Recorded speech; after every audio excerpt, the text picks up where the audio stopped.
The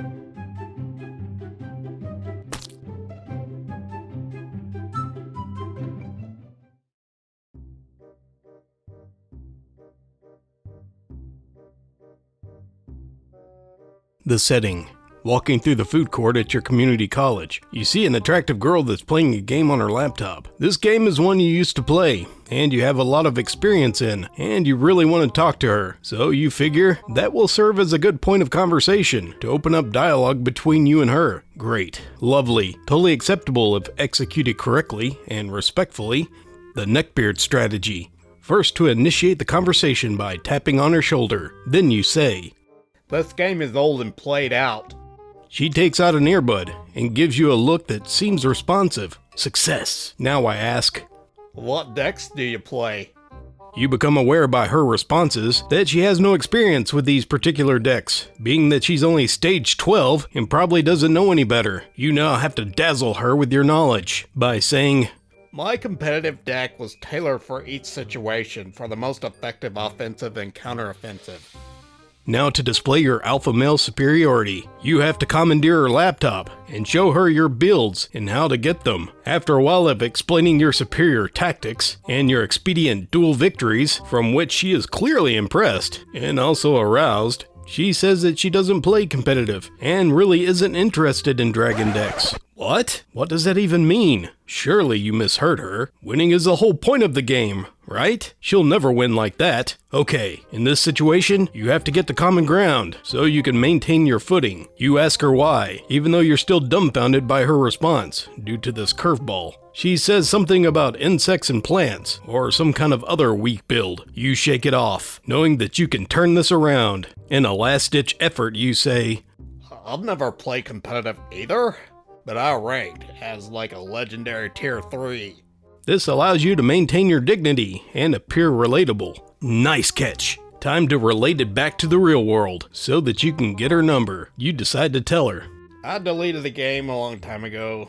Winning got too tedious." This will emphasize to her again that you were an incredible player, but being so much better than everyone else became boring, and you became too busy and important to continue dealing out pain every day. She nods, speechless, clearly astounded. You scrape the number idea for now, because clearly she'll seek you out when she wants to start playing seriously, and it's better to make her come to you. You play it cool as you make for the exit, claiming and using the exit strategy by saying, "I got some friends waiting for me, so I'll catch you later." Friends are impressive, right? Plus telling her that you are a popular person shows that there's a limited time to catch me as a potential mate, thus sweetening the pot. As you slowly walk away, you make sure to eye her up and down, making it obvious that you find her attractive, and also that you can locate her later and continue with flirtation. This feels like a victory. And if she doesn't seek you out in the next few days, you'll find her again to remind her of what is meant to be. How the situation really goes. She's sitting in the food court at school, minding her own business, playing a game on her laptop, instead of working on the paper that she knows is due tomorrow, when, all of the sudden, she feels a tap on the shoulder. She turns and takes out an earbud. As is customary, she turns around to see a kind of nerdy, but normal-looking dude. She's never seen this guy before, and he just points at her laptop and says that the game is broken now. Not knowing what to say, and still being in mid-duel, you just say something to the effect of, "Oh, yeah? I still like it though."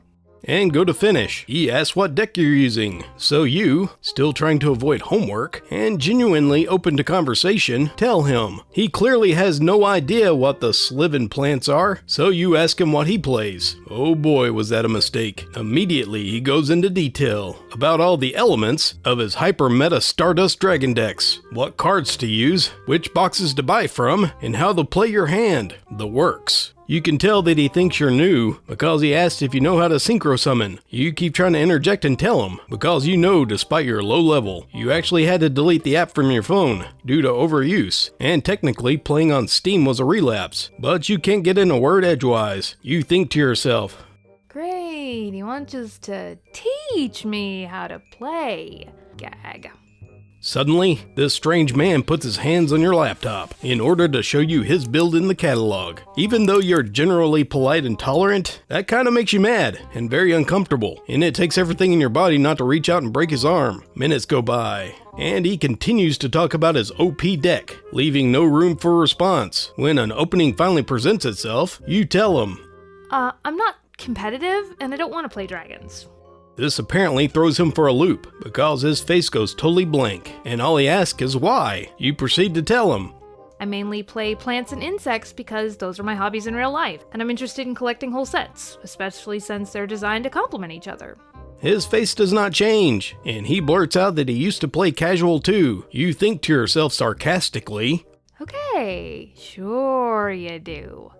In an awkward attempt to save the conversation, he returns to the fact that he no longer plays the game, and goes in to give the reasons. He says that winning has become too boring, and the quality of the game was trash. Wow. What a thing to say to someone who's currently playing that very game. At this point, you are just tired and waiting for him to finish talking, but he goes in to describe how he would win every duel within 5 turns. Eventually, he stops, and you facilitate an awkward pause in order to emphasize the depth of the conversation. He takes the hint, and he goes to back away, citing that some friends were waiting for him. As you turn back to your laptop, you feel his eyes on you, and you look back, and you catch him creepily running his gaze up and down the length of your body. You shudder, return to your game, and try not to think about what just happened.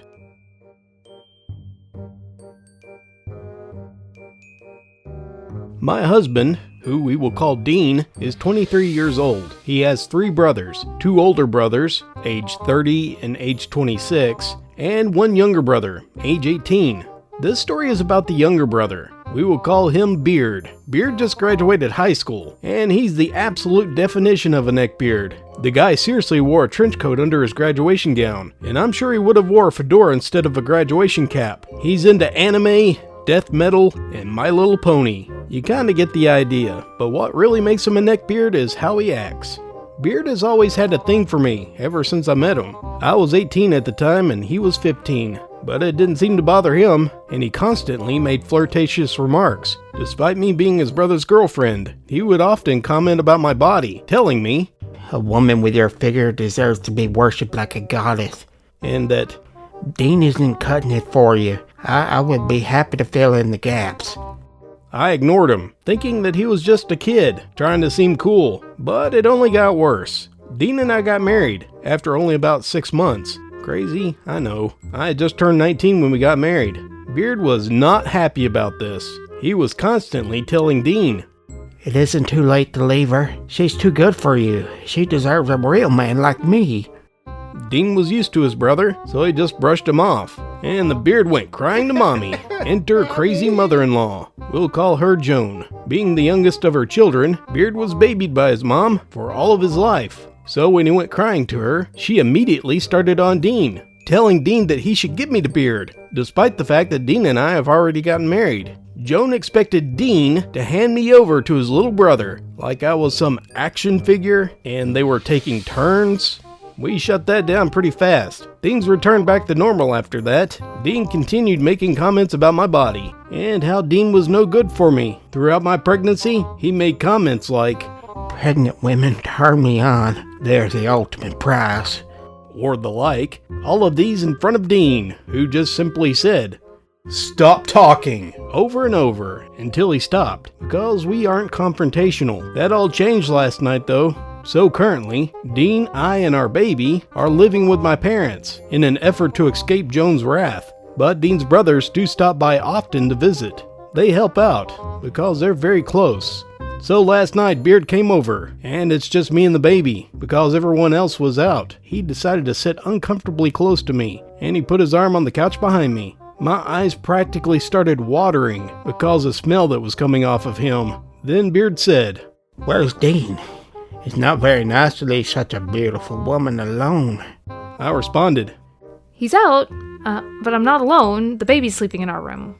He simply said, and turned his attention to the TV. While we sat in uncomfortable silence watching TV, I caught him staring at me ever so often, and he started playing with my hair. After a while, he took a deep breath, closed his eyes, and turned to face me.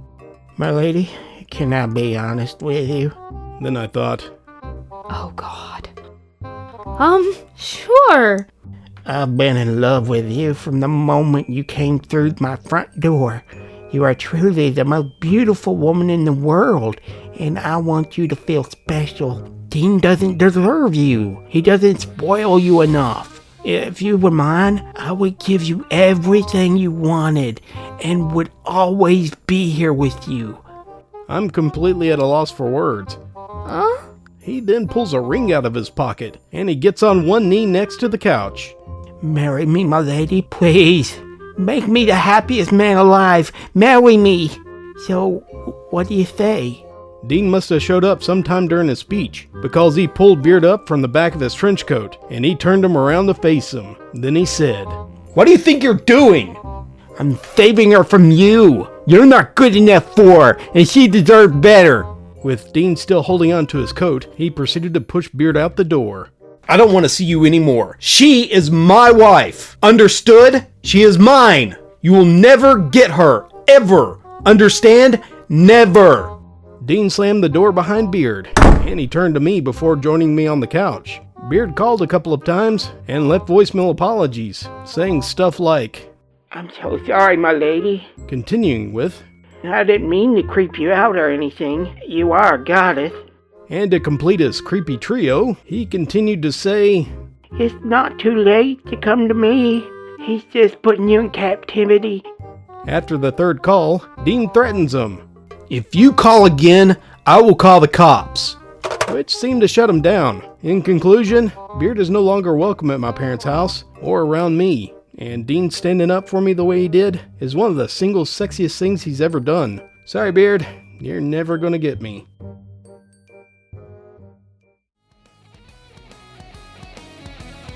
Thank you for joining me for the Neckbeard experience. I've got quite a few more stories to go, but I think I'm going to do a Sir Sam next. After that, I got a few new things coming up, like Florida Man News and bot scripts, so watch for those. I want to give a special thanks to my patrons. They get to hear all these stories in advance, each story to their own, with a personal intro and outro. If you want to become a patron, just follow the link below to patreon.com, and for just $1 a month, you can enjoy the same thing. Thank you again for watching, and until next time, just remember, have fun with your failures, or they'll have fun with you.